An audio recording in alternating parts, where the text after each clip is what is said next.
So you've decided to look into doing an upper eyelid blepharoplasty. Upper eyelid blepharoplasty involves skin removal of the upper eyelid. During the evaluation, I always like to see whether the brows are heavy, whether the brows have any part in or play in the droopiness of the eyelid, whether it's the actual eyelid itself, or whether it's the eyelid muscle is closing, making the eyes look smaller. Those are three separate entities. One would be considered brow ptosis.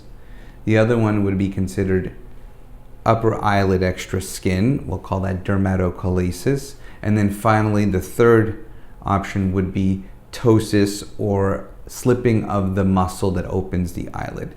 These three entities are separate. Once we establish what's causing the droopiness, that needs to be addressed. So if it is extra skin on the upper eyelid, that can be addressed separately. That's called a blepharoplasty. Blepharoplasty incisions I usually like to make in the natural upper eyelid crease and take out the overhang of skin.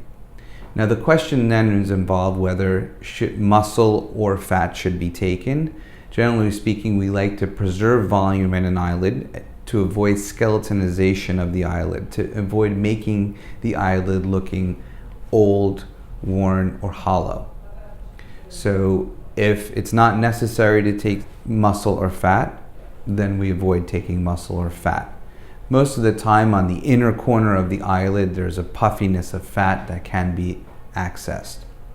Prior to surgery, I like to know what the eyelid looked like in the youthful days. So like with any other surgery, I ask patients to bring in old photos of themselves, and we evaluate, is the eyelid a parallel or a tapered eyelid? Meaning, is the fold of skin parallel with the eyelash, the row of eyelashes, or does it taper out wide?